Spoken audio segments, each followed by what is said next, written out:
Muy buenos días a todos y bienvenidos a este evento. Mi nombre es Ángela Funes y soy especialista de comunicaciones del BID. Quiero darle una muy cordial bienvenida a la ministra de Economía y de Finanzas de Perú, María Antonieta Alba Luperdi, y a nuestro representante del BID en Perú, Tomás Bermúdez, que hoy nos acompañan al lado de muchos expertos que van a estar discutiendo temas muy interesantes. La ministra y Tomás van a conversar sobre la situación económica de Perú y su transición hacia una recuperación post-COVID, y tendremos un panel de expertos de primer nivel que van a discutir una agenda de reformas estructurales necesaria para poder retomar la senda de crecimiento a largo plazo. Sin más, le doy la palabra a nuestro representante Bermúdez para que dé unas palabras de apertura. Adelante. Muchas gracias, Ángela, y muy buenos días a todos. Para mí es muy grato poder compartir con ustedes esta mañana y tener la oportunidad de dialogar con representantes del gobierno, del sector privado, de la academia, sobre los retos que enfrenta Perú en el corto y mediano plazo para retomar la senda de crecimiento, pero también en el largo plazo para alcanzar lo que todos aspiramos, un Perú de ingresos altos y de una clase media consolidada. Nosotros en el banco estamos ahorita en el proceso de revisar nuestra estrategia de país, y esto es un ejercicio que hacemos normalmente cada 3 o 4 años en todos los países, pero que es particularmente relevante en la coyuntura que estamos viviendo ahora en el Perú, pero también a nivel global con la pandemia. Pero viendo los temas en los cuales nosotros venimos trabajando con el Perú, todo lo que tiene que ver con cerrar brechas de infraestructura existentes, el aumento de la productividad, el fortalecimiento de las instituciones, la sostenibilidad ambiental, siguen siendo tan relevantes como eran cuando empezamos a transitar esta estrategia de país, y estamos revisándolos obviamente con respecto a la coyuntura actual, pero siguen siendo relevantes como yo mencionaba. Y es que yo creo una cosa que no debemos perder de vista es que la desaceleración llegó a Perú antes de la pandemia, un poco como reflejo del agotamiento de un modelo de crecimiento que no había logrado posicionar a la productividad como uno de sus motores de impulso. Y esto es una de las razones por las cuales nosotros hemos estado trabajando con el gobierno de Perú en temas como, por ejemplo, la Política Nacional de Competitividad y el Plan Nacional de Infraestructura para la Competitividad, que son reformas y, vamos a decir, marcos de largo plazo que nos permiten orientar sobre áreas que debemos priorizar claramente una vez que esté superada la emergencia sanitaria y la recuperación económica esté sólidamente encaminada. Como ustedes saben, las crisis son oportunidades que nos permiten romper inercias que a veces de una manera lineal sería muy difícil hacerlas. Y yo creo que aquí se abre una ventana de oportunidades para el Perú para afrontar desafíos de desarrollo que permanecían de alguna manera escondidos bajo un crecimiento continuo de décadas que estuvo en buena medida alimentado por un contexto externo que le era favorable al país. Nosotros desde el BID queremos aprovechar y reafirmar el compromiso que tenemos de acompañar al Perú en todo el proceso de realinear su tránsito en el crecimiento con todas las herramientas que tiene el banco a su disposición. Y no me refiero específicamente a las herramientas de tipo financiero, sino particularmente a toda nuestra agenda de conocimiento, cooperación técnica y la capacidad de poder catalizar cosas interesantes que están pasando en otras partes del mundo y traerlas y convertirlas a una situación que tiene que ser, obviamente, por su contexto muy peruana en su naturaleza. Nosotros, y eso es poco parte de la discusión que queremos tener esta mañana con estos dos informes que que se van a conversar o que vamos a discutir esta mañana y que corresponden a dos etapas del ciclo económico. La primera analiza los desafíos de desarrollo que tenemos en la actual coyuntura, obviamente tomando en cuenta todo lo que tiene que ver con la materia social, las finanzas públicas, el apoyo a las empresas y sectores productivos. Y de segundo, delinea una agenda de más largo plazo para acelerar el crecimiento y consolidar a la clase media. Yo con esto me gustaría darle la palabra a la ministra de Economía y Finanzas, María Antonieta Alba, a quien le agradezco infinitamente el tiempo que hizo en su agenda para acompañarnos en esta conversación. Ministra, estamos conscientes de las múltiples obligaciones que tiene usted día a día, A mí me tocó tomar este rol en la mitad de la pandemia y he sido testigo del incansable trabajo que ha puesto usted en los últimos meses por Perú y por los peruanos, y en ese sentido quería mandarle mi respeto y mi admiración por la labor que vienen llevando usted y su equipo en el MEF. Muchas gracias, ministra, y adelante. Muchas gracias por las palabras y definitivamente estamos trabajando duro, pero tenemos un excelente equipo acá en el MEF. Bueno, yo quería comentarles un poco sobre dónde estamos como país luego del COVID y qué cosa hemos hecho, ¿no? Definitivamente lo que ha sucedido, bueno, estamos enfrentando una de las peores crisis de la historia republicana, con impactos lamentables en pérdidas de vidas humanas y en materia económica. La pérdida de los empleos es también un reto muy grande que tenemos. Pero además, independientemente de esta crisis, también el coronavirus ha develado algunas falencias, algunos problemas estructurales que teníamos que definitivamente han afectado la capacidad de respuesta del gobierno, ¿no?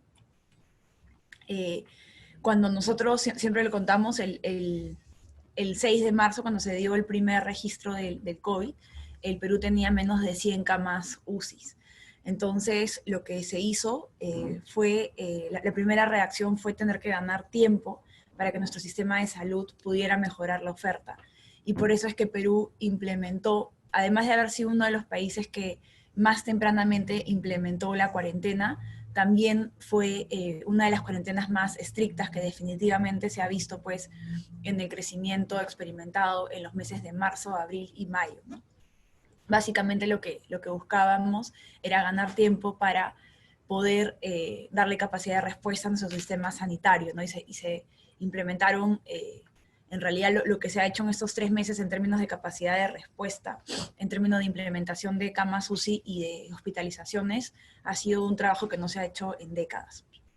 Nosotros cuando se tomó esta decisión de la cuarentena tan estricta, ya teníamos bastante noción de cómo esto iba a impactar en la economía. Por eso es que decidimos utilizar todas las herramientas de política disponibles y crear nuevos instrumentos. Y es así como se diseñó uno de los planes más ambiciosos que ha adoptado el Perú, más o menos 20 puntos del PBI, que obviamente incluye medidas de alivio tributario, gasto público, disposición de liquidez, en algunos casos de ahorros de cuentas de pensiones, el programa de garantías más grande que hemos sacado, Reactiva, FAE, y la forma como diseñamos estos instrumentos fue en dos etapas, una fase de contención y una segunda fase de reactivación. ¿Cómo hemos centrado este plan? Yo diría en 3 líneas de trabajo. La primera es aumentar la capacidad de respuesta del Estado. Ahí se destinaron muchísimos recursos, por ejemplo, implementar la Vía Panamericana con miles de camas, el tema de las pruebas rápidas, también como parte de la contención se desarrollaron programas específicos para adultos mayores en el Ministerio de la Mujer. Entonces fue primero una gran respuesta de presupuestos, sobre todo gasto público, de cómo mejoramos la capacidad de respuesta del sector público. Una segunda línea fundamental para nosotros fue la asistencia a familias vulnerables, y ahí es donde también hemos implementado la entrega de subsidios también más grande registrada. Hemos atendido o estamos atendiendo a más de 8.8 millones de familias, eso es casi el 60% de los hogares en el Perú. Obviamente, como nos ha pasado con muchas políticas, hay algunos problemas estructurales que afectaron nuestra rapidez, en el caso específico de los subsidios, los bajos niveles de inclusión financiera. Como saben, solo 4 de cada 10 adultos en Perú tienen una cuenta en el banco, y también nuestro sistema no tiene mucha capilaridad. Entonces, definitivamente hubo un tema de inclusión financiera, y un segundo tema es las bases de datos que no estaban actualizadas. Nosotros tuvimos que salir a levantar información para tener un padrón donde obviamente se tuvo que tomar las decisiones, esas decisiones que se toman entre filtración y subcobertura, ¿no? Nosotros queríamos llegar a la mayor cantidad de personas sabiendo que podíamos de cierta manera enfrentar algunos errores de focalización. La tercera línea, o sea, gasto público para mejorar la capacidad de respuesta, apoyo a las familias también. En apoyo a las familias, Un tema muy interesante que hemos sacado es también un subsidio a la luz. Hay más o menos 5 millones de hogares. Hemos hecho un cálculo que las familias más pobres podrían tener cubierto su recibo de luz hasta diciembre. Eso también ha sido una política que se está implementando y también va a ser de enorme alivio para los ingresos de las familias. La tercera línea tenía que ver con el apoyo a las empresas, ¿no? Y ahí es donde resalta Reactiva Perú y FAE. Reactiva Perú, como lo saben, es un programa de garantías. Lo que no queríamos es que se afecte la cadena de pagos, y definitivamente las cifras son alentadoras cuando vemos cómo respecto a otras crisis económicas menos profundas, donde el crédito se contrajo, Reactiva Perú ha logrado que el crédito incluso crezca. Y también con la segunda etapa del programa se hicieron algunos ajustes para poder atender a las MIPES. Cuando hacemos un balance global, el 98% de las empresas atendidas en este programa son MIPES. También hay que reconocer que las MIPES estructuralmente, un porcentaje muy reducido podía tener acceso al sistema financiero. Entonces creo que los esfuerzos han sido muy grandes. También sabiendo que las MIPES a veces tienen un híbrido entre formal e informal, se desarrolló este otro programa FAE, que al primero ha sido transversal, sirvió mucho para la reprogramación, luego para capital de trabajo, y ya se ha avanzado en algunos aspectos en políticas más sectoriales, el FAE Turismo y el FAE Agricultura, ¿no? Que han sido, sobre todo el turismo es uno de los sectores que ha sido más golpeado, va a ser el primer golpeado y el último en recuperarse. También recientemente, el viernes, en un trabajo de consenso con el Congreso, que también me parece fundamental para salir adelante de una de las peores crisis económicas del país, es fundamental el trabajo articulado entre el Ejecutivo y el Legislativo, y pudimos trabajar en un nuevo programa de garantía estatal para apoyar a los buenos pagadores, que eran buenos pagadores, pero por efectos de la pandemia vieron afectado su capacidad de pago. Es un programa de más o menos 5.500 millones en garantía para reprogramar créditos de consumo, hipotecarios, MIPES y vehiculares. Hemos hecho un esfuerzo de consenso con el Congreso para poder focalizar bien este programa y bueno, consiste en que el Estado entregue una garantía parcial a las entidades financieras, y ellos tienen que comprometerse a dos cosas: a reprogramar los pagos y una reducción en el costo financiero de los clientes que va entre 15% y 25%. Obviamente de la mano con este plan económico, definitivamente pues la mejor política era ya la apertura de la economía. Ha sido una apertura muy gradual, bastante evaluando siempre la estrategia sanitaria. Creo que nosotros sabíamos que no nos podemos dar el lujo de un rebrote. Entonces lo que hicimos fue ser bastante prudentes. En la fase 4, que ha comenzado el 1 de octubre, la economía está operando al 98%. Y esto ha determinado que yo creo que hemos tenido una recuperación relativamente rápida, con una caída en abril en casi 40%, y en julio hemos alcanzado la menor contracción, que es una caída de 11.7%. Es como que hemos aumentado como 30 puntos en 3 meses, ¿no? También vemos que obviamente hay un rezago siempre en el indicador del PBI, pero cuando vemos los indicadores adelantados, vemos una mejora bastante alentadora. En septiembre, por ejemplo, la producción de electricidad, que es un indicador, como sabemos, altamente correlacionado con el PBI, en septiembre solamente se ha contraído 1.9%, es la menor tasa negativa desde el inicio de la pandemia. El consumo de cemento, el consumo interno de cemento, que nos da un indicador de la construcción, ha tenido la primera tasa positiva de 1.3% en agosto, luego de 6 meses de caídas consecutivas. Incluso en su peor momento casi cayó 100% la actividad de la construcción. También gracias al avance con las boletas y facturas electrónicas podemos medir casi inmediatamente cómo va la temperatura con el tema de las boletas. Y vemos también, por ejemplo, una gran recuperación de sectores que estuvieron muy golpeados, ¿no? En septiembre, las ventas de empresas del sector comercio han crecido en 4.4%. Vemos también una recuperación de la inversión pública. Nosotros acá sí hicimos un plan muy ambicioso para poder ejecutar la inversión pública, un programa de asistencia, y en enero y febrero llegamos a cifras históricas de ejecución. Respecto al año anterior habíamos ejecutado 1.000 millones adicionales. Desgraciadamente por el confinamiento también la inversión pública ha tenido que parar, pero ya en septiembre ha sido la menor contracción desde el inicio de la cuarentena, ¿no? En mayo la inversión pública cayó en 72% y ahora en septiembre ha caído en menos 0.3%. Entonces esto obviamente se explica por la reanudación de las actividades, pero también un esfuerzo muy grande que hemos hecho desde el MEF. Estamos desplegando equipos a nivel nacional y esperamos que en este último trimestre la inversión recupere el dinamismo observado. Vemos que definitivamente en estos meses la economía va a continuar con su proceso de recuperación. Para nosotros es fundamental, entendemos perfectamente que en una crisis económica el rol del gasto público es bastante importante, entonces de la mano con una asistencia técnica a la ejecución de la inversión pública, hemos lanzado Arranca Perú, que es un programa que ya en las 2 fases son más o menos 9.000 millones de soles, para proyectos, actividades de Trabaja Perú, para proyectos de mantenimiento de las vías. Se van a mantener casi 50.000 kilómetros de las vías locales. Últimamente he viajado a las regiones y efectivamente sí se ve una reactivación.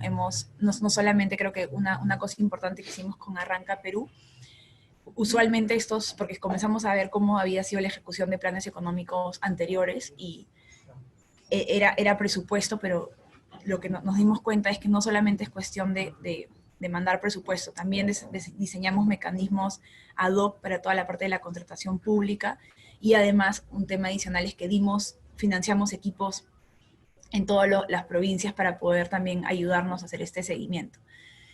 Bueno, también continuamos entonces de la mano con la inversión pública y con el gasto público. También estamos impulsando con fuerza algunos proyectos como los terminales portuarios, la ampliación de Jorge Chávez, el puerto de Chancay, que justamente este mes es crítico para los temas de impacto ambiental, y también ya la minería ha reanudado todos los proyectos y ya la minería está a niveles antes de la pandemia. Un tema importante también es... nosotros hemos diseñado una nueva modalidad de ejecución de la inversión pública, que son los proyectos especiales de inversión pública, un poco replicando lo que sucedió con los panamericanos. Ya hemos aprobado se llama PEIP, un PEIP de educación, que tiene más de 70 colegios por 3.000 millones de soles. La idea es que se ejecuten con gobierno a gobierno, con estas modalidades muy rápidas de ejecución, y estamos también a punto de aprobar el PEIP de salud, que también incluye algunos establecimientos. Entonces también es una apuesta por tratar de mejorar la ejecución de la inversión pública a través del empaquetamiento de proyectos y a través de también replicar las buenas prácticas de los panamericanos. También nos parece alentador de la mano con esta recuperación que vemos de la economía. También vemos una mejora en los indicadores de la pandemia, ¿no? Como saben, inicios de la pandemia, y eso es una de las razones por la cual el Perú tomó una decisión tan agresiva del confinamiento, teníamos un R, este ritmo lo que mide el ritmo de contagio por persona de 3.2, y al 4 de octubre ya registramos un R de 0.8. Entonces es quizás de los niveles más bajos. También vemos que el registro de muertes por SINADEF se está recuperando a los niveles promedio antes de la pandemia. Vemos también, debido a esta mejora en los indicadores sanitarios, ya se ha levantado la cuarentena a nivel nacional. Hay 79 provincias que representaban el 30% del PBI que estaban en confinamiento social obligatorio, ya se han levantado y se mantienen algunas medidas de inmovilización los días domingo para zonas puntuales, y como saben, en ciudades como Lima también hay los domingos solamente está prohibido el tránsito en vehículos particulares, ¿no? Entonces, eso es un poco el balance de lo que hemos hecho. Obviamente no es una crisis solamente peruana, es una crisis que ha generado enormes costos a nivel mundial. Lo que ha sido fundamental para la capacidad de respuesta del Perú ha sido su compromiso, que no es un tema de este gobierno, sino de décadas, con un manejo prudente de la economía. Y obviamente uno de los principales retos que tenemos ahora es definir cuál va a ser este proceso de consolidación ordenado, que sea creíble, y también cuál va a ser la trayectoria del déficit fiscal para los próximos años, que definitivamente vamos a trabajar en una propuesta, y eso va a ser uno de los primeros temas que tiene que abordar el próximo ministro de Economía, ¿no? A partir de la propuesta, definir cuál va a ser este déficit y hacer los consensos necesarios. El libro que ha preparado el BID es una agenda imprescindible ahora que pensamos en el largo plazo. No solamente busca entender que la inversión pública y la inversión privada son mecanismos dinamizadores del corto plazo, sino que son fundamentales para transformar la capacidad productiva del país.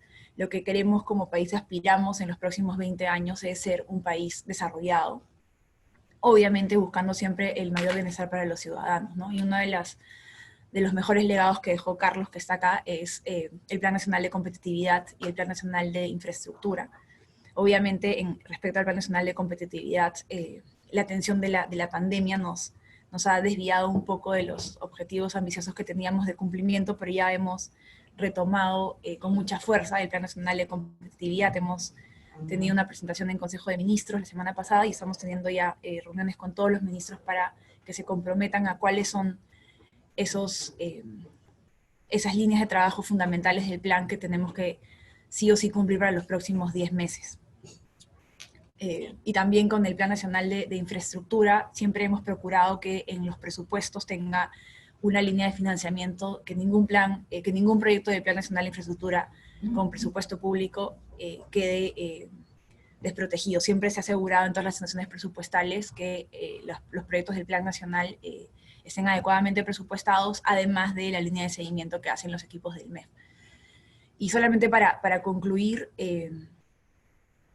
la crisis por la que enfrentamos, además en un contexto también electoral, creo que es exige el esfuerzo y el compromiso de todos. Y también a lo largo de la historia del Perú vemos que el Perú ha enfrentado crisis y que siempre hemos salido adelante y consideramos que esta no será la excepción. Muchísimas gracias. Muchas gracias, ministra. Y solamente para reiterar algunas de las cosas que usted comentó, y después quisiera yo hacer algunas observaciones de cómo también vemos nosotros esto desde el BID.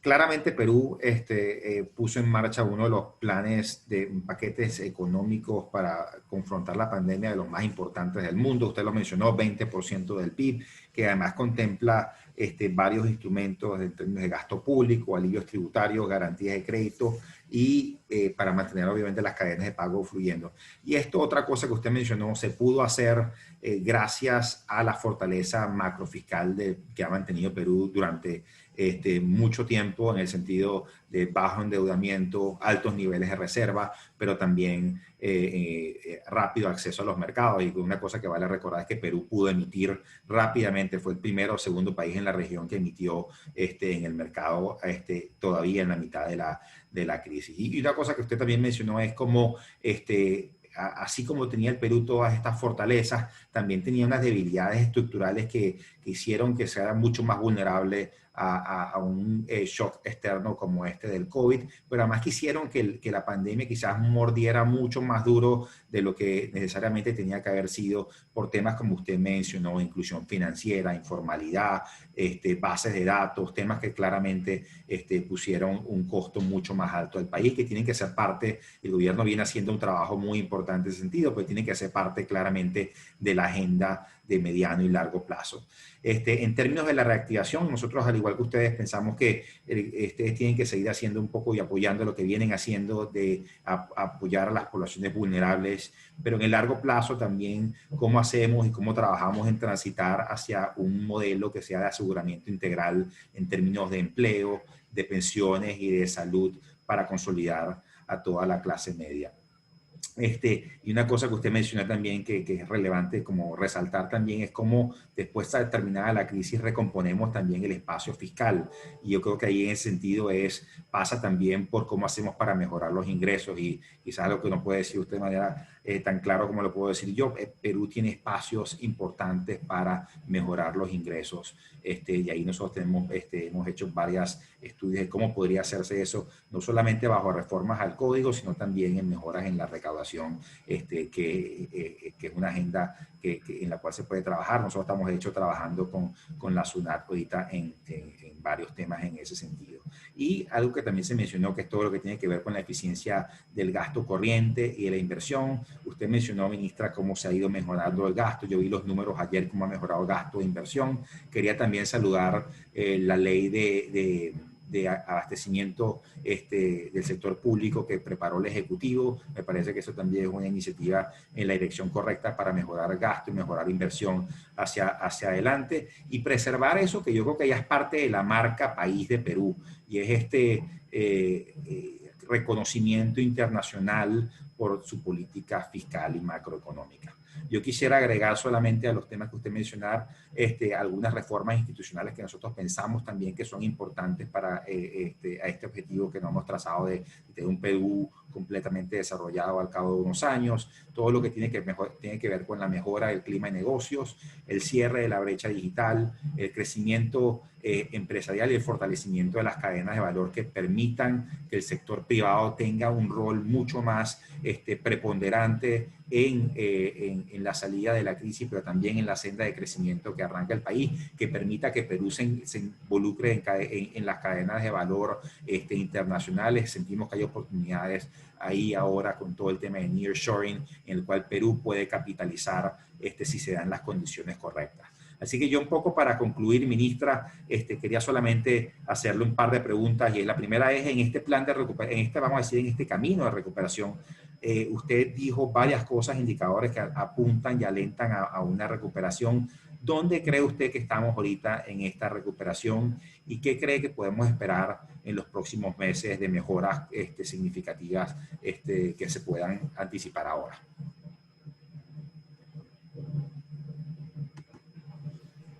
Sí, como justo lo dije previamente, nosotros vemos que la economía se está recuperando con la fase 4, que de hecho la fase 4 respecto a nuestros planes iniciales hemos tenido que hacerla gradual. Nosotros teníamos ya, como saben, cuando se inició todo este tema de reapertura, se hizo un grupo de trabajo. Nosotros dividimos las actividades económicas por fases. A través de consenso con este grupo de trabajo se determinó cuál es la fase 4, pero respecto a lo que inicialmente planteábamos, hemos tenido, evaluando un poco la situación sanitaria del país, hemos tenido que incluso la fase 4 hacerla un poco más gradual. Hay algunas actividades de mucho contacto todavía que no han sido priorizadas.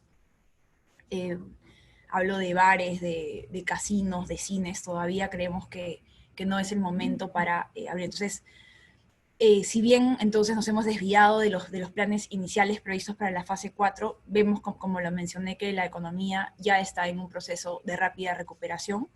Como lo hemos visto en el marco macroeconómico, nosotros esperamos en el 2022 ya tener los niveles prepandemia, y probablemente en el primer trimestre del próximo año ya tendríamos indicadores positivos de crecimiento. Una preocupación que tenemos ahora es el tema del empleo. Obviamente hemos desplegado estos programas de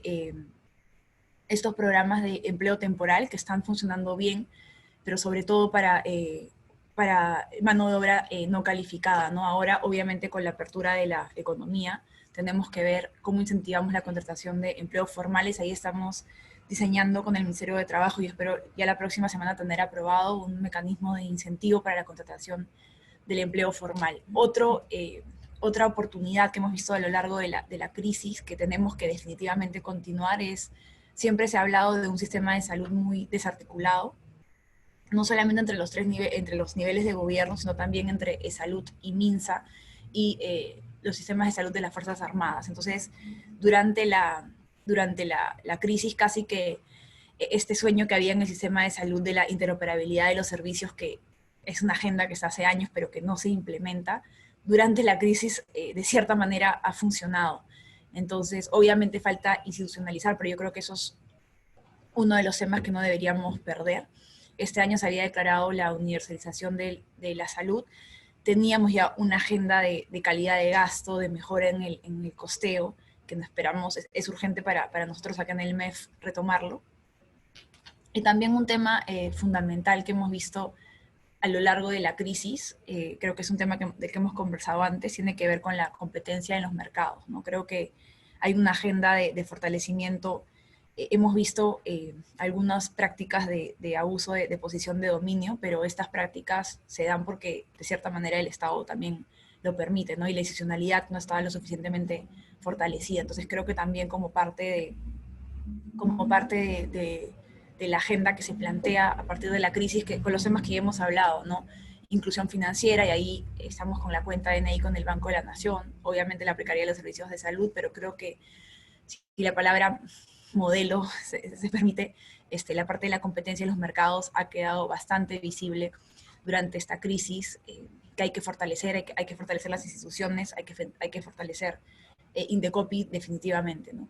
Y entonces en el corto plazo vemos una recuperación, vemos que la inversión pública, vamos a seguir apostando por la inversión pública, y de hecho el presupuesto del próximo año es un presupuesto formulado para una crisis, y como es una crisis, el presupuesto del próximo año tenía que tener herramientas para combatir la crisis, ¿no? La crisis sanitaria y la crisis económica. Si nosotros nosotros creemos que sin este presupuesto adicional para el COVID y para la reactivación, el presupuesto del próximo año contempla recursos para continuar con Arranca, el presupuesto definitivamente tendría que haber caído. Pero como es un presupuesto de crisis, se ha contemplado estos recursos adicionales. Nosotros estamos monitoreando la situación sanitaria, el tema de la vacuna, por supuesto que es una prioridad para nosotros, y se están asignando los recursos. Y el otro es también durante el primer trimestre del año continuar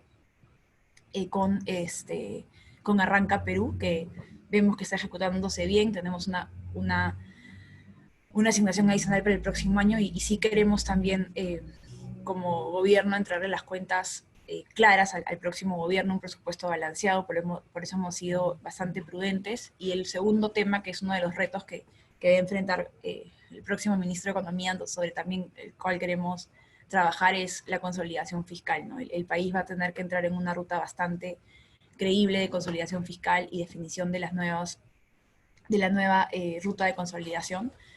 Ahí también es una de las tareas que como MEF estamos bien comprometidos. Hay un informe preelectoral que publicar ahora en diciembre, donde queremos tener medidas muy concretas para mejorar la presión tributaria, pero como bien dices, hay un enorme espacio para mejorar la calidad del gasto público. Ahí está en proceso de consulta la ley del nuevo sistema de abastecimiento, pero también en temas de planillas hay una agenda muy grande de ordenamiento de la planilla, y esta reforma postergada, que es la del servicio civil. Muchas gracias.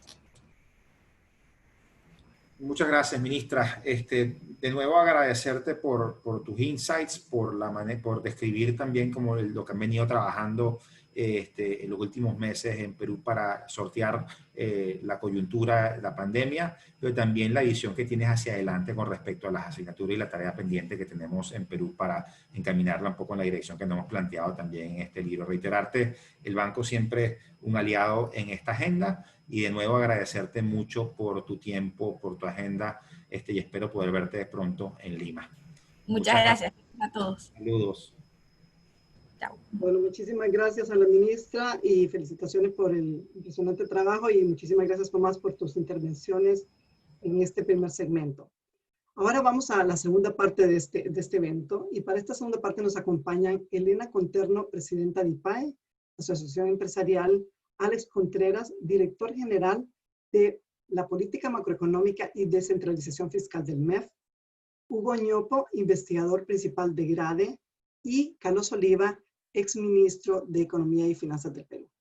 Este panel estará moderado por Liliana Castilleja y María Cecilia Deza, economistas del BID para la región andina y autoras del libro Cómo acelerar el crecimiento económico y fortalecer la clase media en el Perú.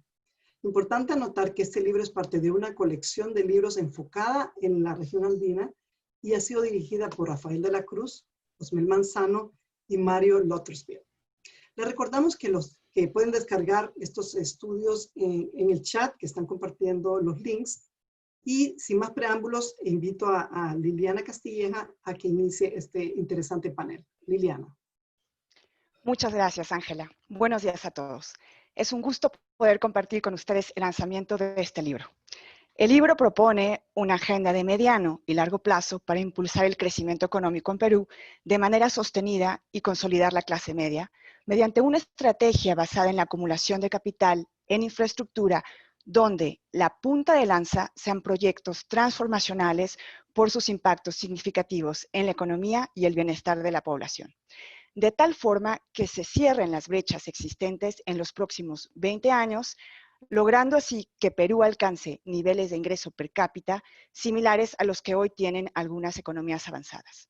Sin duda, la pandemia de la COVID ha puesto en mayor evidencia la importancia de contar con infraestructura de calidad, desde el acceso al lavado de manos con agua potable hasta evitar el contagio del virus y hasta aspectos como la conectividad y el acceso a Internet que son esenciales para la teleeducación, para el teletrabajo, para la telemedicina, entre otras más.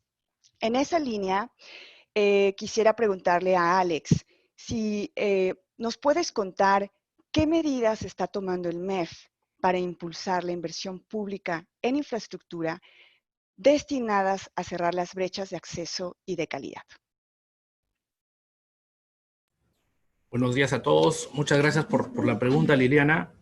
Creo que en los últimos 2 años se ha hecho mucho para promover la inversión pública y la ejecución.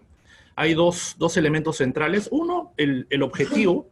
Se ha definido que, dada la escasez de recursos, es fundamental siempre priorizar los proyectos y, en particular, aquellos proyectos que estén orientados al cierre de brechas. Como bien documenta el estudio, nuestro país tiene una brecha de infraestructura muy grande. En esa línea, el objetivo debe ser priorizar. La inversión pública tiene que estar al servicio de los ciudadanos, tiene que satisfacer necesidades.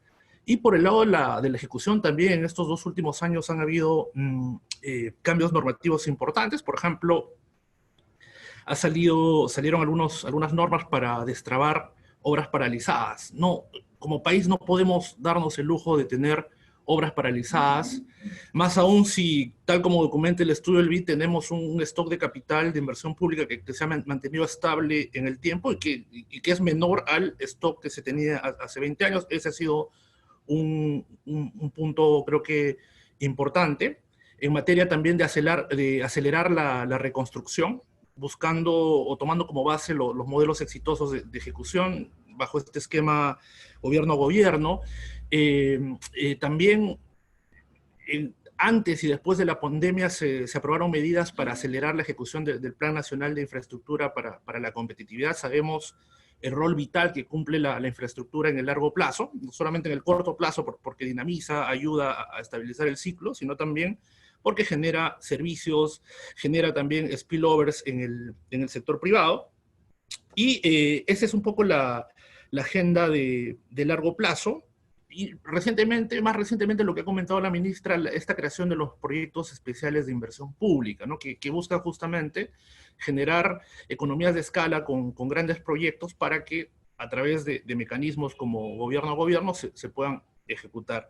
Estos mecanismos, si bien es cierto, no reemplazan al Estado, pero sí generan capacidades en un país en donde hemos encontrado que hay serias limitaciones. Eso es un poco en el largo plazo. También como parte del Plan Nacional de Competitividad y Productividad se están incorporando metodologías eficaces para la ejecución de la inversión pública, como los PMOs, esta metodología BIM que permite calendarizar las etapas de los proyectos y tratar de mejorar lo que son los contratos, ¿no? Contratos más vinculados a la ingeniería, que permitan resolver rápidamente los problemas y, bueno, el uso de PMOs que han sido muy exitosos. Esa es un poco la agenda de mediano y corto plazo, generar un cambio importante en la manera como opera la inversión pública, pero sin lugar a dudas también hay otras medidas más de administración y de gestión que han jugado un rol notable, por ejemplo, en el último año, el adelanto de recursos,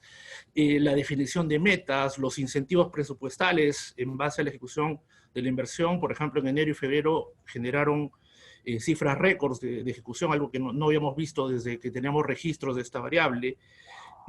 Asimismo, por el lado de... por el lado, la agenda de corto plazo, lo que ha mencionado la ministra, creo que Arranca Perú tiene un paquete de cerca de 8.000 millones de soles en inversión pública, en mantenimiento, en sectores como transporte, vivienda, agricultura, que van a ayudar a dinamizar mucho la actividad económica en el corto plazo. Este es un poco la agenda, repito, lo que vamos a observar en los años siguientes es mayores niveles de ejecución. Y el año pasado se pudo revertir parcialmente esta estacionalidad negativa de caída importante de la inversión pública en los primeros años de gestión de los gobiernos subnacionales. No se llegó a revertir totalmente, pero si uno observa la tendencia a largo plazo, cada vez esta subejecución se está minimizando. Entonces, esa es la agenda de largo plazo, te diría, y lo que pensamos hacer en corto plazo. Muy relevante, Alex, todo lo que mencionas, sobre todo en la coyuntura actual para el cierre de brechas. Muchas gracias. Le paso la palabra ahora a María Cecilia. Listo, gracias Liliana y gracias a Alex.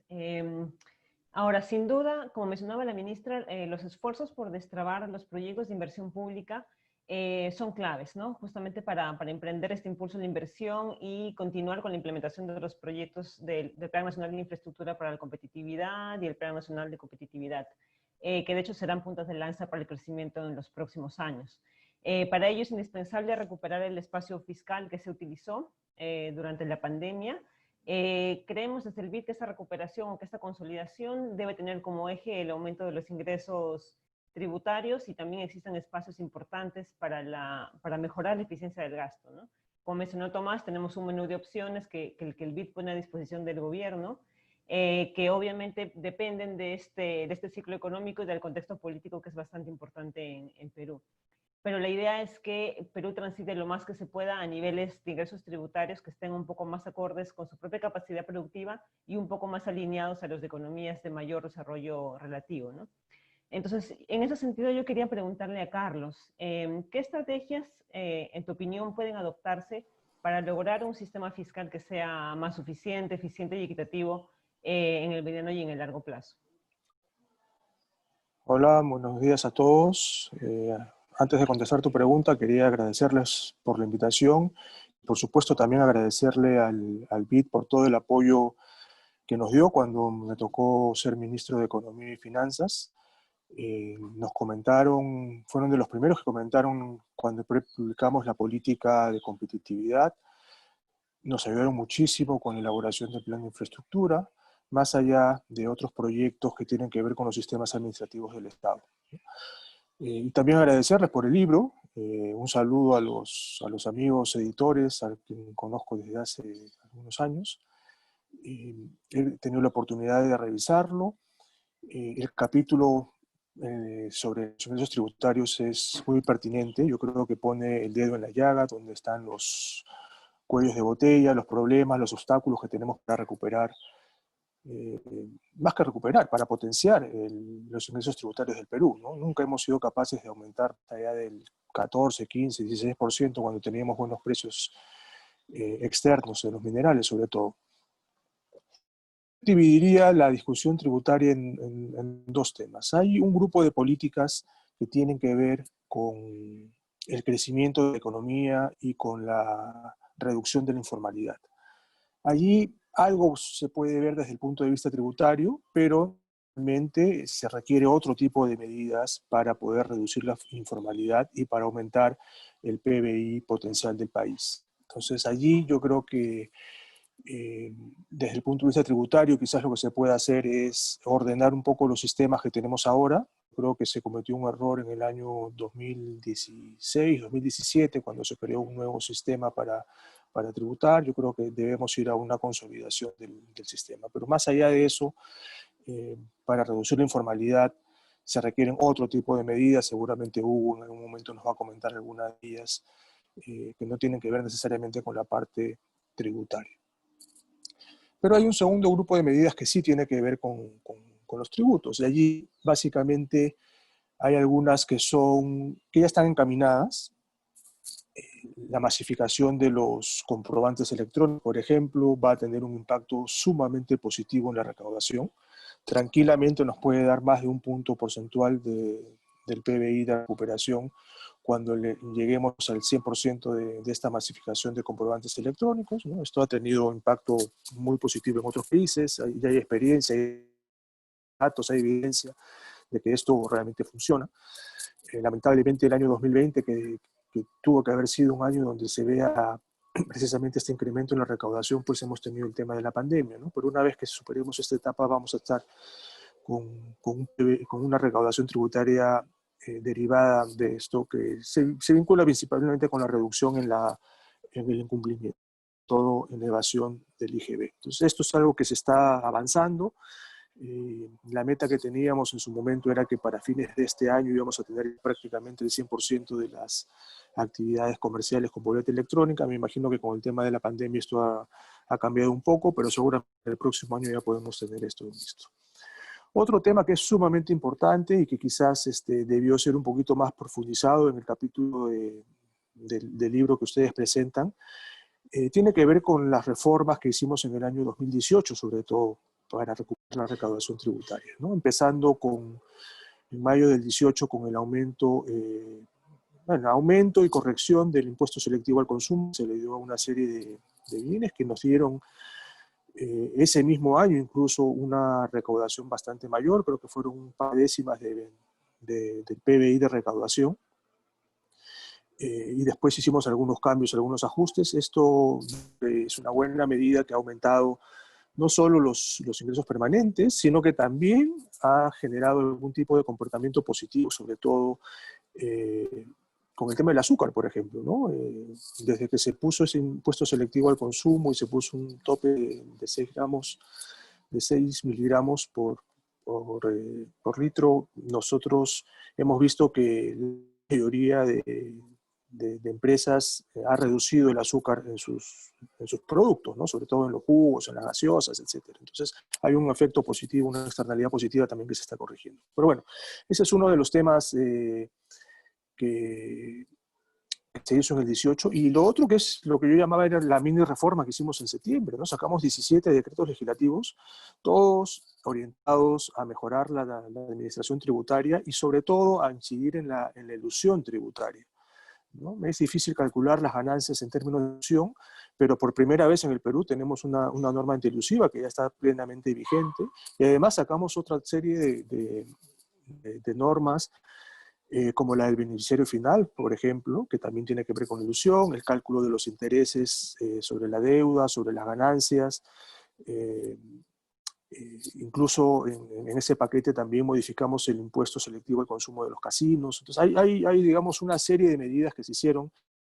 Se esperaba que hacia el año 2020 tengan un pleno impacto, digamos, en la economía, pero desafortunadamente pues va a ser muy difícil calcular ese impacto en estas circunstancias, pero seguramente apenas se normalice esto también vamos a tener una ganancia importante de recaudación con estas medidas, ¿no? Repito, son 17 medidas que se sacaron en su momento y que este es el momento, digamos, para analizarlas y para hacer algún tipo de análisis. Hace poco se ha estado debatiendo una de ellas también, de la eliminación de las percepciones a las deudas anteriores del impuesto a la renta del año 2012, que también fue parte de ese paquete que se sacó, ¿no? Entonces hay una serie de medidas que están haciendo. La tercera, que sí está bien incluida en el libro, tiene que ver con la recaudación del impuesto predial. Allí también hay un espacio importante. Tranquilamente, entre medio punto y un punto del PBI se puede recolectar si se hacen algunas medidas. Nosotros dejamos listo un proyecto de ley para enviarse al Congreso. Ahí lo deben tener en el MEF para poder aumentar la recaudación. Naturalmente, parte de la historia es ese proyecto de ley. La otra parte tiene que ver con la gestión ya de los gobiernos, sobre todo los gobiernos municipales, ¿no? Las municipalidades son las encargadas de la recaudación del impuesto predial y del vehicular. De ahí también hay toda una estrategia que está desarrollando el MES para mejorar la gestión de esta recaudación, ¿no? Desde un nuevo sistema que se requiere para ello hasta la capacitación a los funcionarios, ¿no? Entonces ese sería un tercer tema. Repito, comprobantes electrónicos, medidas contra la elusión y la recaudación del impuesto. Después hay algunos otros asuntos también que podrían ser incluidos, y ponerle algunos impuestos a actividades que que tienen que ver con el Internet, que no están pagando impuestos. Eso también puede dar algunas décimas de recaudación, también lo mencionan allí en el libro.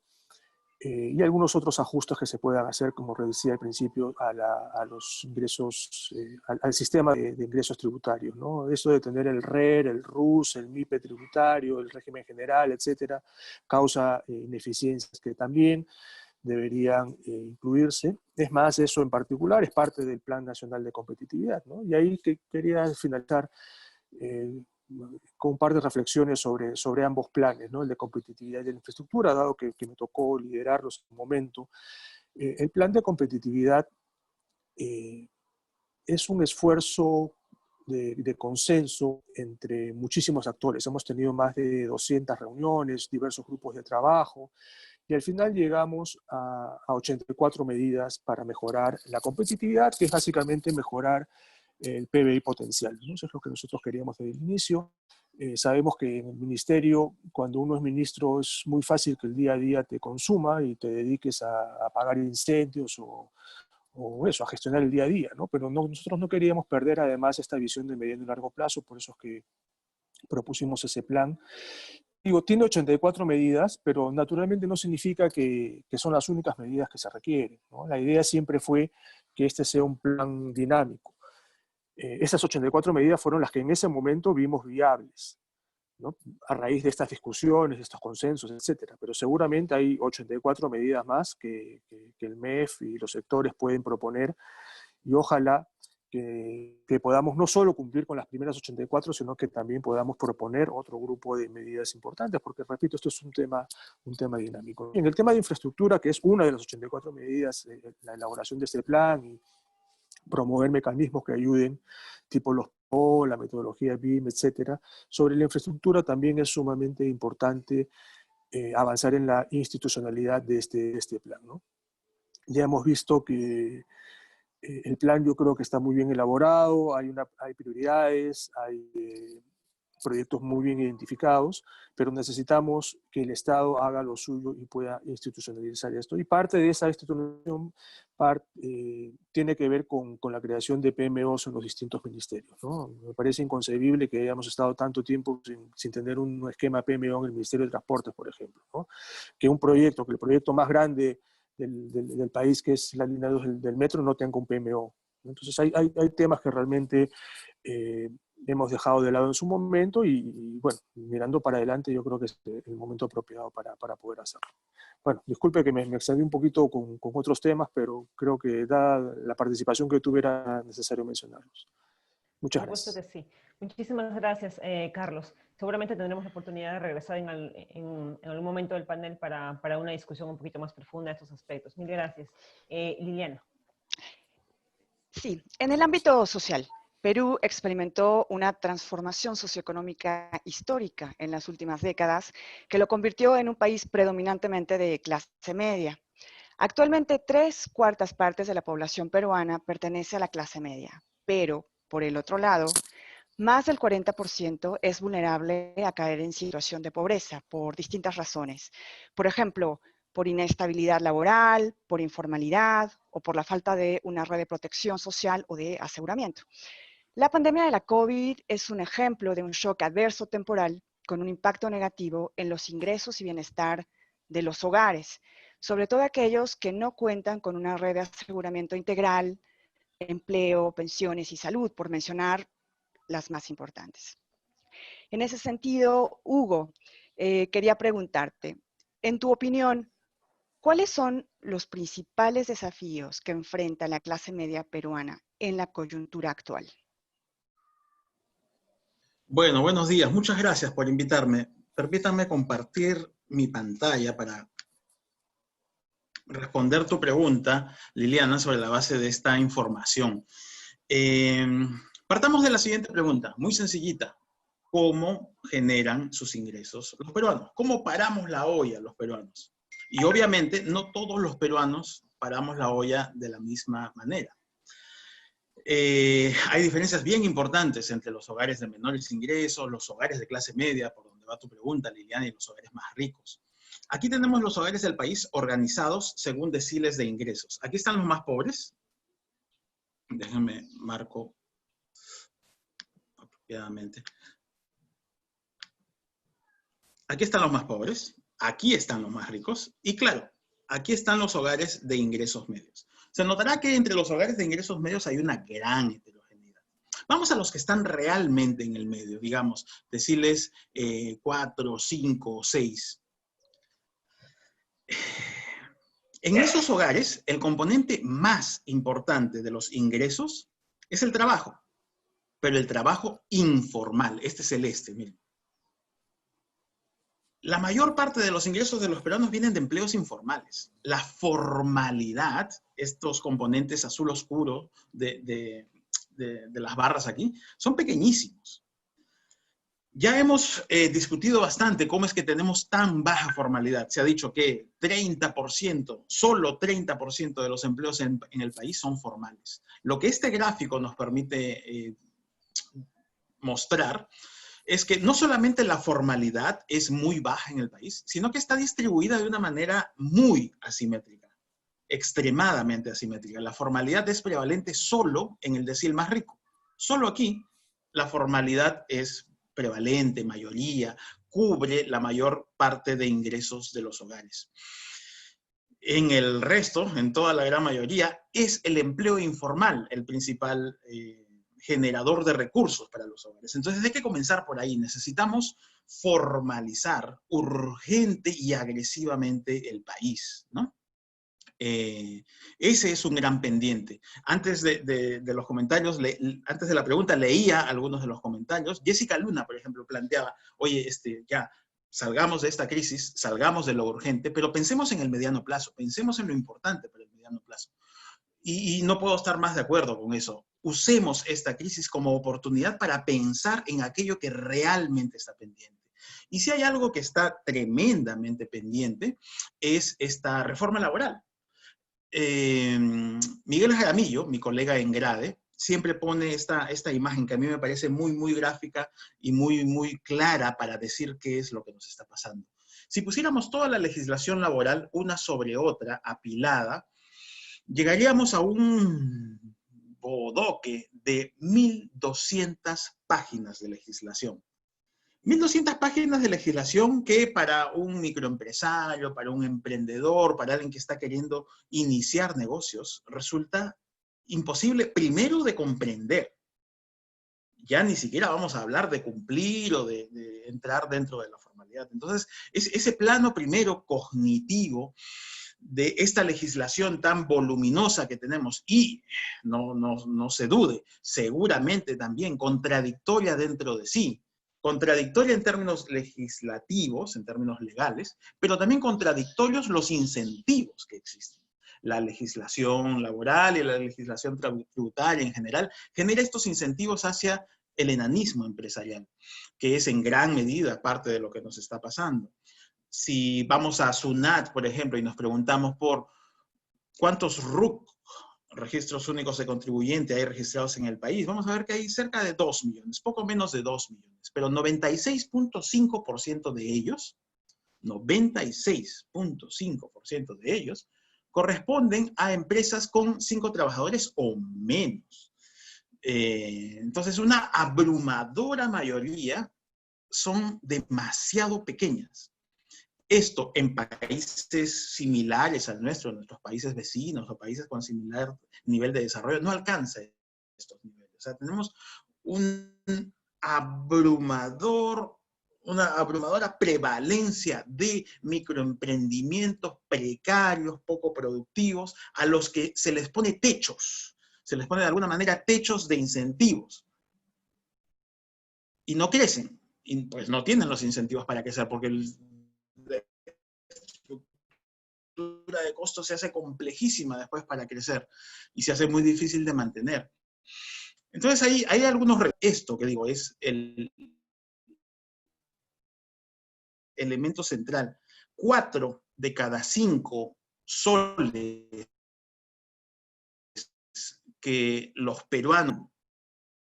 El resto viene de rentas y de transferencias, pero 4 de cada 5 soles que entran a nuestros presupuestos familiares se han conseguido trabajando. Entonces hay que modificar ese mercado de trabajo para que sea un mecanismo mucho más efectivo de transmisión de los éxitos macroeconómicos en un bienestar macroeconómico. Gracias. Muy interesante, Hugo, esta asociación que tú haces entre la legislación laboral, la informalidad y al final cómo impacta a la clase media, ¿no? Y es una de las fuentes de vulnerabilidad. Muchas gracias. Paso la palabra a María Cecilia. Sí, gracias Liliana y gracias Hugo. Tendremos seguramente muchas preguntas en nuestra sección en torno al tema que es bastante grande en Perú y siempre diagnosticado, pero las políticas realmente no llegan a hacer algo concreto todavía, ¿no? En realidad, ninguna estrategia de crecimiento a largo plazo se va a poder hacer sin la participación del sector privado. De hecho, en los años de mayor crecimiento de la economía peruana, la inversión privada había crecido a tasas súper aceleradas, pero era en respuesta al favorable contexto de los precios de los metales. Ya digamos, en los últimos años, como mencionaba Tomás, se había observado una desaceleración a ratios de inversión privada que realmente eran incompatibles con un crecimiento elevado. Y el COVID, por supuesto, ha disminuido estos flujos y quizás en la proyección la recuperación puede venir de manera lenta. Desde el BID hemos identificado estos espacios para dar un impulso renovado a la inversión privada, de manera que se reconozcan las particularidades del parque empresarial peruano que mencionaba Hugo, donde casi la totalidad de las empresas corresponden a micro y pequeñas, pero también para las empresas pequeñas los retos son básicamente del entorno, pero para las empresas grandes también en el Perú las empresas de mayor tamaño operan a una escala menor que en países de mayor desarrollo relativo. Y para ellos las políticas públicas tal vez deberían estar orientadas a explotar sus mejores capacidades gerenciales, por ejemplo, brindando educación superior de calidad, porque es un hecho que se ve en la estadística que las empresas no encuentran a los trabajadores con los perfiles adecuados para cubrir sus posiciones. Y en estos temas, ¿quién mejor persona para comentarnos que Elena? Yo le quería preguntar a Elena, ¿cuál consideras que debe ser el rol del sector privado en la recuperación económica y cuáles son los desafíos que se enfrentan en todo el espectro empresarial y esos aspectos en los que el gobierno debería trabajar para que la inversión privada sea un verdadero catalizador del desarrollo? A ver, empezando por el tema de inversión, antes por estos temas más de mediano plazo y de reformas, sin duda pues la inversión, tanto la privada como la pública, son promotoras de empleo, ¿no? Y qué más importante ahorita que generar empleo para tantos peruanos que han quedado desempleados, para tantos peruanos que además han pasado a situación de pobreza.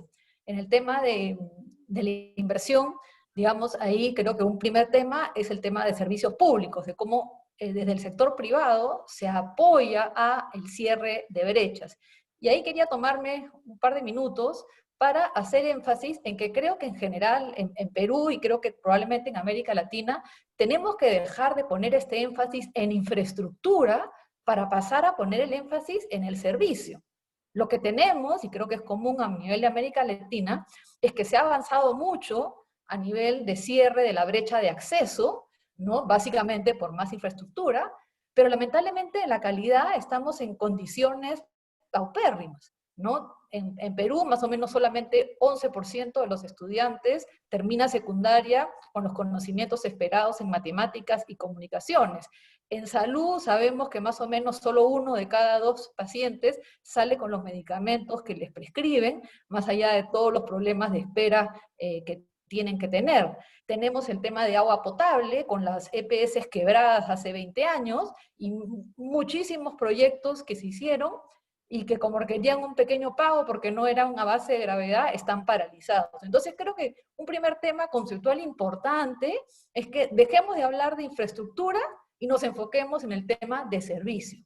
Lo que tenemos que cerrar son las brechas de servicio, y eso significa no solamente acceso, sino que también necesita calidad, necesita por lo tanto un modelo de gestión, necesita equipamiento, necesita gasto en mantenimiento, porque solo así realmente vamos a lograr enfrentar los problemas que tenemos por delante. Entonces, insisto, pongamos énfasis en servicio más que tanto en tema de infraestructura.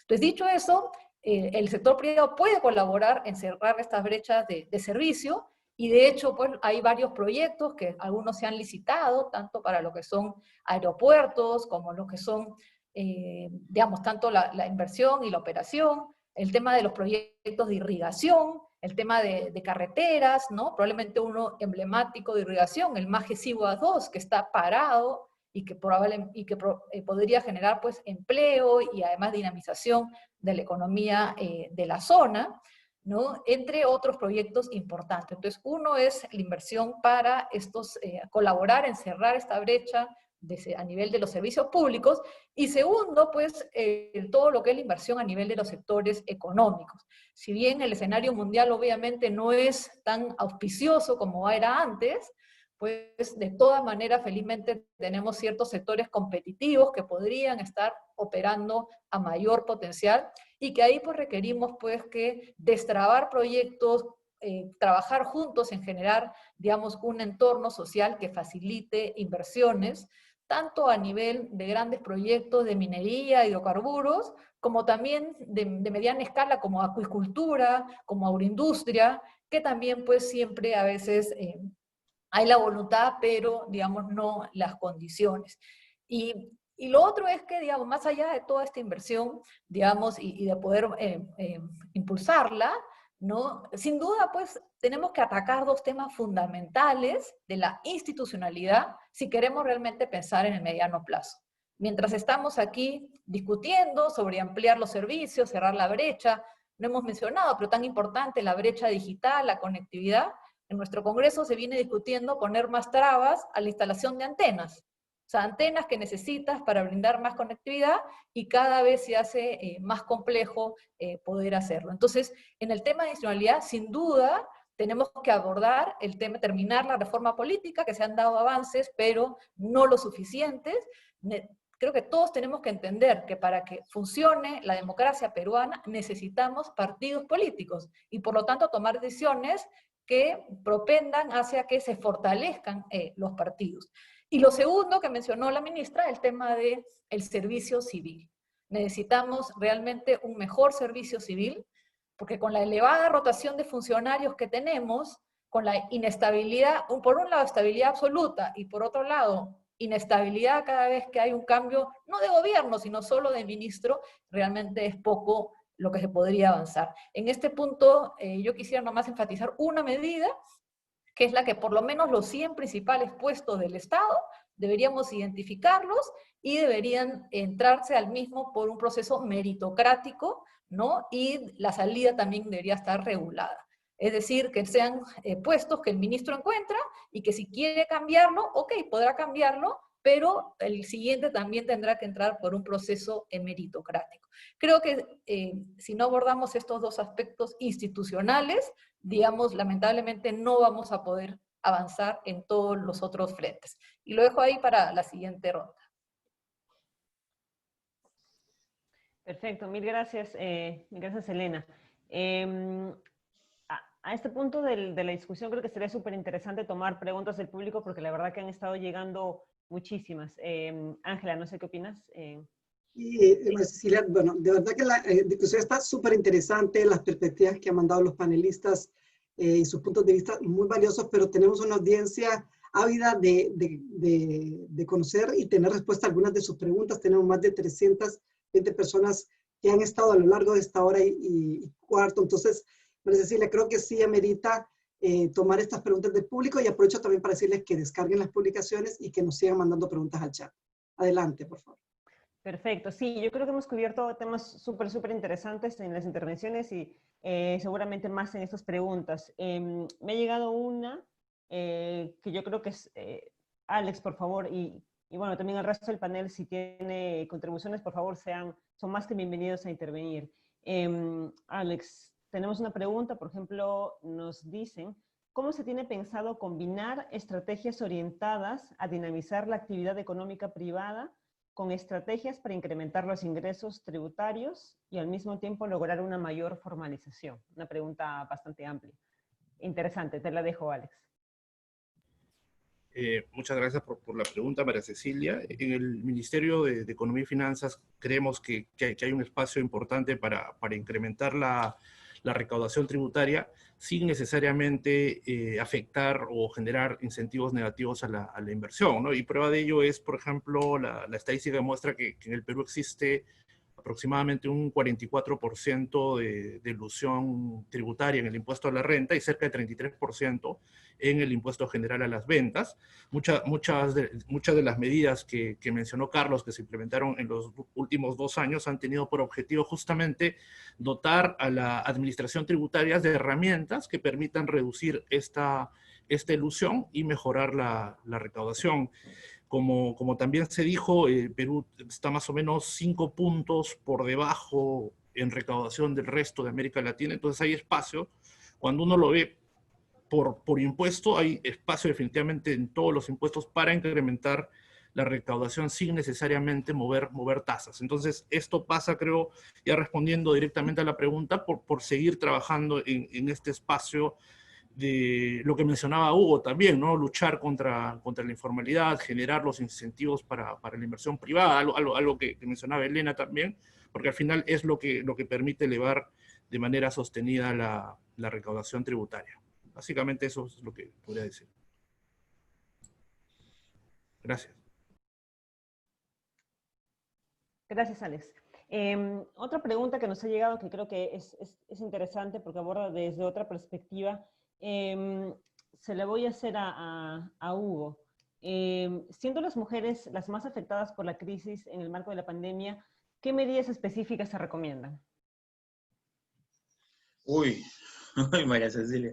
Mira, el tema de género es bien importante en el marco de esta pandemia, porque recordarás que 3 meses atrás, cuando comenzaron a salir las estadísticas de empleo, tanto hombres como mujeres habíamos perdido empleo en similar cantidad. La cifra era 55%.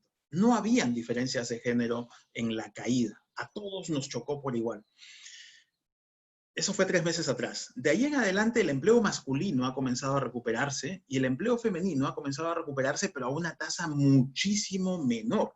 Entonces la recuperación del empleo masculino es mucho más potente, más dinámica, más ágil que el femenino. Y esto tiene que ver con 2 factores importantes. Primero, recordemos que el empleo femenino por lo general es más informal, más precario, más a tiempo parcial, más en empresas mucho más pequeñas a las que me refería antes, que son más informales, que son menos productivas, que tienen más problemas de despegar. Punto número 1. Pero punto número 2, hay algo que también pasa en nuestros hogares, porque si el empleo femenino es más a tiempo parcial, precario, informal.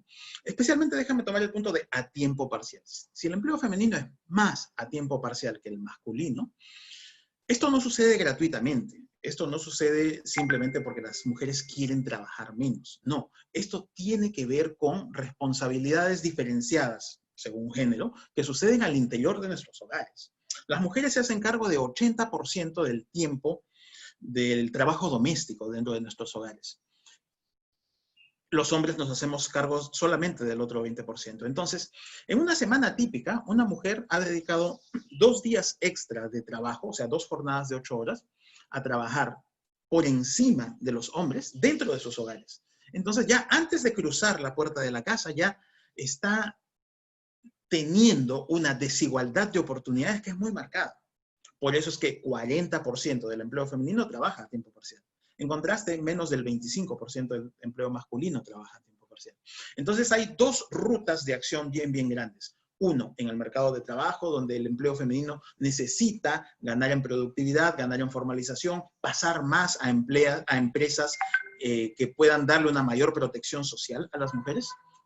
1, pero 2, y no menos importante, también hay que trabajar en los hogares. Dentro de nuestros hogares necesitamos tener un mejor reparto de las tareas. Eso nos hace bien a todos, no solamente a las mujeres. Excelente, Hugo. Muchísimas gracias. Una pregunta para Carlos sería, tú comentaste acerca de los regímenes especiales y los impactos en la formalización. Una pregunta relacionada es, ¿cuáles serían las propuestas para racionalizar y simplificar estos sistemas? De hecho, la idea es darles mayores facilidades para el cumplimiento tributario, pero ha venido siendo una maraña de regímenes bastante complicada. Entonces, ¿cuál sería, en tu opinión, un esquema, una estrategia para simplificar estos esquemas todavía más? Gracias. Sí, a ver, ese es un tema que hemos revisado bastante en el MEF. La idea sería básicamente tratar de unificar todos los sistemas. en uno solo, máximo en dos, manteniendo el RUS, pero debería ser un régimen general. Puede tener, digamos, por tramos distintas características, pero lo que no conviene es tener sistemas distintos, ¿no? Hay un sistema en el cual no tienes que justificar ninguna factura, hay otro sistema en el cual sí tienes que justificar tus facturas para las deducciones. Entonces, ese tipo de mecanismos lo que hace al final es crear algún tipo de arbitraje que es sumamente ineficiente. Hay una propuesta que está sobre la mesa también, que la trabajaron en Cuba con Claudia Cooper para poder mejorar el sistema de tanto tributario como laboral. Bueno, no tengo el tiempo, digamos, para explicarlo, pero en todo caso yo creo que debe estar colgado en algún lado en la página, en alguna página web para que se pueda revisar, y yo creo que ese es el mecanismo hacia el cual deberíamos apuntar. Permíteme una digresión también, algo que no mencioné hace un momento, y que le puede servir al BID también para ahora que están elaborando su estrategia de país, que es la importancia de las políticas sectoriales en nuestro país. No le hemos dado la importancia del caso a las políticas sectoriales, ¿no? Sí, yo al inicio hablé del plan de competitividad. En el plan de competitividad tenemos políticas que son transversales, medidas que son transversales, que le afectan positivamente a todos los sectores, ¿no? Si mejoramos la infraestructura, eso beneficia al turismo, beneficia al comercio, beneficia a la agricultura, beneficia a todos. Sin embargo, hay otro grupo de medidas que tienen que ver ya con sectores específicos, y allí tenemos una gran carencia. Nosotros necesitamos políticas sectoriales, por ejemplo, para la acuicultura, para el sector forestal, para el turismo. Necesitamos actualizar y modernizar la del sector minero también, ¿no?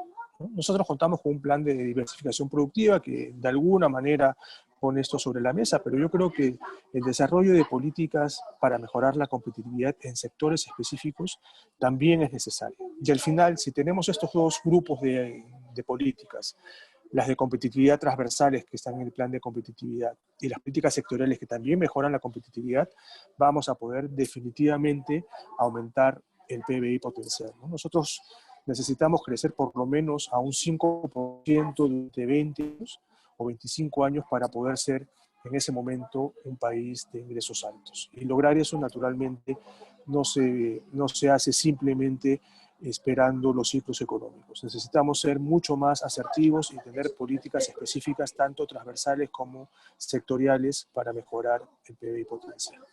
Muchas gracias. Muchas gracias, Carlos.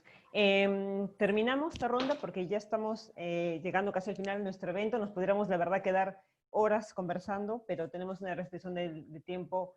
Pero quisiera terminar con una pregunta para Elena, que ha llegado. Elena, ¿cómo las políticas públicas podrían garantizar no solo la formalización, sino el crecimiento de las firmas de menor tamaño?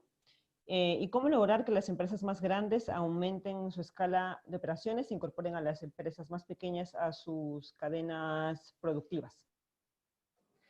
A ver, las cadenas de valor y las cadenas en que se engarzan empresas grandes, con medianas y pequeñas existen, ¿no? Sin duda se trata pues de potenciar, digamos, ese engranaje. Hay muchas empresas que están trabajando, y creo que con esta nueva ola, digamos, que en buena cuenta está llegando también a Perú, y que de hecho vamos a enfatizar en el próximo CADE ejecutivos a realizarse en noviembre, este concepto de que hay que estar muy atento a todos los grupos de interés. Es decir, como empresa, está muy bien pensar en los accionistas, pero pensar también pues, en los trabajadores, en los clientes, en los proveedores, en la comunidad. Y en ese escenario, pues el tema con los proveedores, poder entender mejor cuáles son sus perspectivas, sus expectativas, cómo mejorar, digamos, esa interrelación. Entonces creo que es algo que se puede potenciar, digamos, para facilitar, digamos, esa articulación. Y creo que es muy importante la articulación, porque a veces pues escuchamos proyectos soñadores de que una pequeña microempresa, digamos, que de repente tiene 2 trabajadores, de repente pues quien lo dirige es muy entusiasta, muy comprometido, pero no ha tenido la oportunidad de hacer grandes estudios y digamos, queremos ponerle el reto de ser un gran exportador. digamos, creo que lo que puede funcionar en la mayoría de los casos es más bien que haya una empresa articuladora que sea la que le dé asistencia técnica, capacitación, control de calidad, le facilite capital de trabajo y así le permita engarzarse pues con mercados mayores, digamos, incluso el exportador. De hecho, antes había un proyecto, el proyecto de reducción y alivio de la pobreza, el PRA, digamos, que apuntaba a eso, que creo que es algo que debería retomarse, es decir, ese fomento a los articuladores y también, como señalaba, de las grandes empresas que actúen como tales. Y lo segundo, como gran tema, es el tema de la competitividad. Se ha mencionado el Plan Nacional de Competitividad, que ya tiene algunos años, pero también el Consejo Privado de Competitividad cada año saca un informe con distintas propuestas, ¿no? Y estas propuestas van desde el sistema de justicia hasta el mercado laboral, hasta temas de competencias y capital humano, y temas de salud, ¿no? Y eficiencia del sector público, porque, digamos, todo eso hace el entorno en que se tiene que mover una empresa. Si para la empresa grande es difícil en ese entorno, pues sin duda para una pequeña empresa pues es aún mucho más complejo y por lo tanto la aún mayor relevancia de avanzar en todas estas reformas de competitividad que le faciliten hacer negocios. Tenemos que repensar realmente nuestras reglas, ¿no? Nos hemos llenado de requisitos, digamos que a veces que menos contribuyen que lo que hacen daño pues a la iniciativa empresarial. Entonces hay que, solo como anécdota, ¿no? Pero una pequeña empresa que conozco, que viene el fiscalizador laboral y le iba a poner una observación y le pregunta, porque le preguntó, ¿dónde están tus sillas ergonómicas? ¿No? Entonces, claro, a una pequeña empresa van y le piden una silla ergonómica, claro, el empresario que está luchando para pagar la planilla, pagarle al banco, ¿no? Lo único que tiene que decir, oye, tú en tu ministerio tienes también.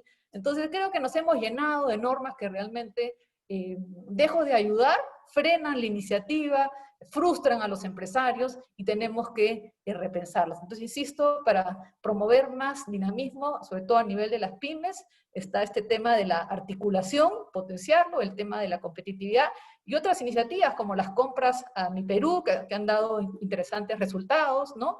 Y también pues creo que ahora toca pues, y saludo que se está por lanzar una campaña pues para comprarle al Perú, ¿no? Creo que ahora en estas circunstancias tan difíciles todos tenemos que hacer un esfuerzo de comprar peruano. Muchísimas gracias, Elena, y muchísimas gracias a todos los panelistas. Ha sido una discusión muy rica en contenidos, en perspectivas y muy relevante para la situación que vive el Perú. Quisiéramos seguir conversando porque hay una cantidad de preguntas, pero se nos está acabando el tiempo. Quisiera pasarle la palabra a nuestro representante, Tomás Bermúdez, para hacer el cierre de este evento. Muchas gracias, Ángeles. Yo no me queda más nada que agradecerle a nuestros fabulosos panelistas, a Elena, a Alex, a Hugo, a Carlos, por toda su participación, por sus insights que han sido súper valiosos, también a la audiencia por su perspectiva, sus preguntas que de alguna manera también amplían la manera como nosotros vemos la situación y los planes que queremos poner hacia adelante en esta coyuntura que es absolutamente, obviamente, inédita para todos. Quería también agradecer al equipo del banco, a Liliana, a María Cecilia, por el trabajo, muy especialmente también a Rafael de la Cruz, que de alguna manera es el promotor de todo este contenido, un amigo de Perú, y a nuestro director ejecutivo, Gerardo Corrochano, que siempre ha estado pendiente de todo lo que estamos haciendo. Nosotros en el banco, y a nuestra excelente moderadora Ángela Funes, por supuesto. Nosotros en el banco, no sé si ya sabían, pues estamos en nuestro plan de mejorar vías continúa. Nosotros tenemos jefe nuevo desde la semana pasada, tenemos al presidente Mauricio Claver Carones, el nuevo presidente del banco, y él ha llegado a montarse en esta agenda de mejorar vidas, pero también con una visión de temas que van a estar escuchando mucho más de nosotros en toda la parte de creación de empleo, digitalización, emprendimiento, todas las oportunidades en nearshoring, con la finalidad de poder acelerar al máximo la recuperación y el crecimiento de la región. Así que de nuevo solamente darles muchas gracias. El banco es un aliado de Perú en todo esto. Yo voy a estar próximamente en Lima, finalmente. Llego en el primer vuelo que sale de Panamá el 16, así que espero estar allá con ustedes y poder continuar esta conversación de una manera distinta. Muchas gracias de nuevo a todos.